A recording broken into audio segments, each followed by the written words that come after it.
Welcome to the Renaissance. Today we are discussing if primaries are helping or are they hurting the party. Primaries, even in highly competitive districts, don't have to damage the party or its brand, but the way we run them, it often does. If we don't fix that, a process that should strengthen the nominee, sharpen the runner-up for future efforts within the party, and inform the party platform, instead, it weakens everybody. There's a growing instinct to blame those that choose to challenge an incumbent in the primary process itself for party failure. Primaries are seen as too divisive, too chaotic, too damaging, but primaries serve a real purpose. They test candidates, they generate energy, they breed name recognition going into the general election. Most importantly, they force ideas to compete. May the best ideas win. That's healthy. The problem is not primaries. The problem is a poor structure and an even worse mentality around primaries and the powerful purpose they serve. Right now, most primaries are not competition of ideas. They're resource wars. Candidates are forced to build their own data systems. They have to build their own volunteer pipelines. They have to build their own messaging from scratch. No brand kits. Nothing for them to use to build a website that's already helpfully designed on what works. And they're all doing this while trying to be prepared to win in the general election should they win the primary. So instead of strengthening the party, we burn time, money, and energy, all with internal fighting. Then we expect to turn around and be unified for the general election. That's self-inflicted damage, and it's a terrible strategy. There's another piece we have to be honest about. Personal attacks inside primaries poison the well that we all drink from. Competing on ideas, it makes us stronger. Attacking each other personally, that just makes us weaker. I grew up playing sports, and as an adult, I've trained in combat sports. Both have internal competition. Within the team, it could be a scrimmage or sparring, but the goal is never to injure your teammates or destroy them or tear them down. It's to make both sides better for the game on Friday night or the fight on Saturday. It's to help you get ready to win.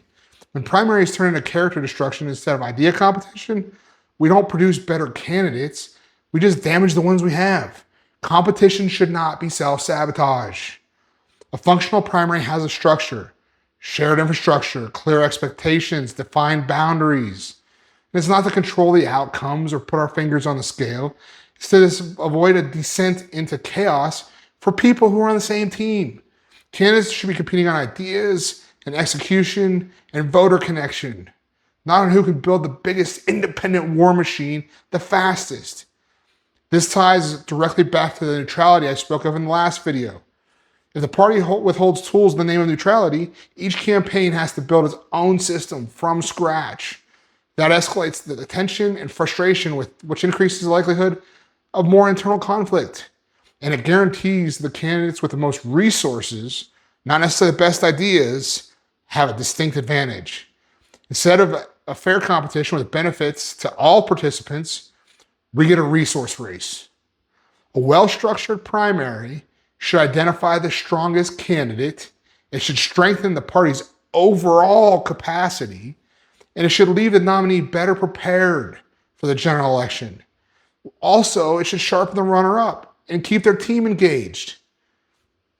If our primaries are leaving candidates depleted and divided and underprepared and just plain exhausted, then the system's failing, not the candidates. It's our system. Here's a failure that we do not talk enough about.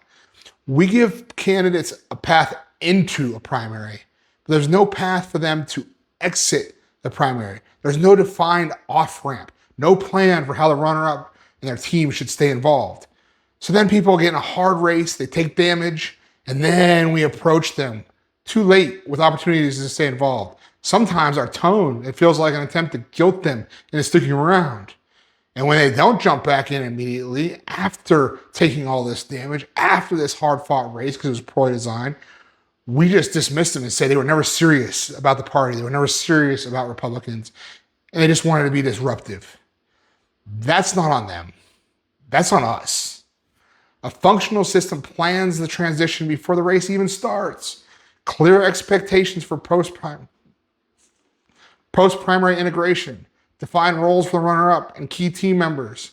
Immediate coordination after the primary, no gap, no drift. If we want unity after a primary, we have to design for it before the primary. We keep acting like there's only two options. Either no primaries at all, or a full-blown internal war. That's a false choice. We don't have to eliminate competition to avoid chaos. We have to structure the competition so that it actually produces something of value. Having no primaries destroys a highly effective testing ground, but badly organized and bitter primaries, it destroys the candidates themselves. Well-run primaries make both candidates and the party stronger. A bad primary doesn't hurt one campaign, it weakens the entire ticket. If we keep treating internal competition like a free-for-all, we shouldn't be surprised when we lose externally. Internal victories, internal training, external victories. The harder you train, I'm trying to remember the phrase. It's the more you train and practice, the less you bleed in war. That's it. Primary should be a proving ground, not a demolition derby. It should sharpen candidates instead of exhausting them. And right now, we're getting that balance completely wrong. In my next video, I'm going to break down how party resources should actually be used and why throwing money at candidates is usually the least effective move that we make as a party. Thanks for joining the Renaissance.